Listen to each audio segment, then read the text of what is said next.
ترکی کی تاریخ۔ ناظرین، ترکی جسے باضابطہ جمہوریہ ترکی کہا جاتا ہے، وہ جنوب مشرق یورپ اور جنوب مغرب ایشیا میں سیاح اور ایجائن اور بحیرہ روم کے سمندر کے ساتھ واقع ہے۔ اس کی سرحد 8 ممالک سے ملتی ہے اور ایک بڑی معیشت اور فوج بھی ہے۔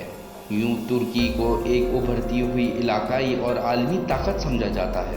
ترکی قدیم ثقافتی طریقوں کے ساتھ ایک طویل تاریخ رکھنے کے طور پر جانا جاتا ہے۔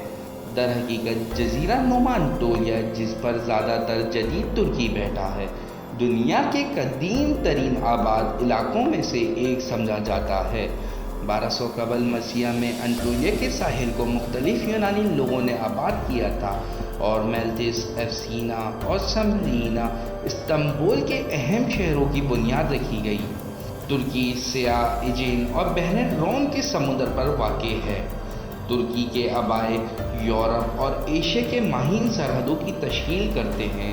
اس کے نتیجے میں ترکی کو جنوبی مشرق یورپ اور جنوب مغرب ایشیا دونوں میں سمجھا جاتا ہے۔ ترکی میں سب سے اونچا مقام ماؤنٹ ارارات ہے، جو اس کی مشرقی سرحد پر واقع ایک آتش فشاں ہے۔ پہاڑ ارارات کی بلندی 16,994 فٹ ہے۔ ترکی کی آب و ہوا معتدل ہے۔ اس کی اونچائی خشک گرمیاں اور ہلکی گیلی سردی ہے۔ جتنا زیادہ اندرون ملک جایا جاتا ہے، آب و ہوا سخت ہوتی جاتی ہے۔